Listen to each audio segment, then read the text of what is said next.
L'accord de paix entre les autorités tchadiennes et les groupes politico-militaires sera signé ce lundi au Qatar, Fatou Kiné. Ceci après 5 mois de négociations encadrées par le Qatar. Si ce lundi que doit être signé l'accord de paix entre les autorités et les groupes politico-militaires, le processus a été long. Le chef de la junte, Mohamed Idriss Déby, a participé aux ultimes discussions.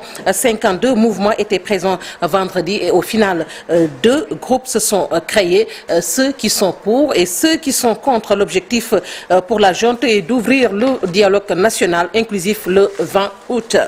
Après avoir gracié l'ancien président ivoirien Laurent Gbagbo, Alassane Ouattara annonce une série de mesures sociales en période d'inflation mondiale. Les fonctionnaires se réjouissent ainsi que les agents de l'État car ils bénéficieront tous de l'indemnité de logement, de primes de transport et de l'allocation familiale. Les retraités ne sont pas exclus.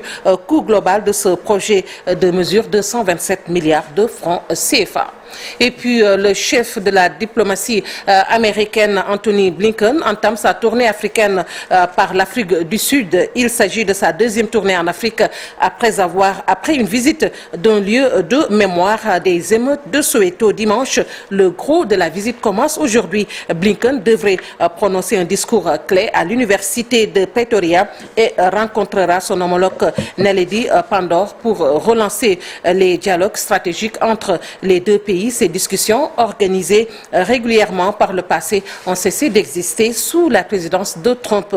Les deux nations ne sont pas encore d'accord sur le plan stratégique, sur le plan diplomatique, notamment sur le front de la guerre en Ukraine. L'Afrique du Sud s'est toujours refusée à condamner la Russie, préférant une position neutre.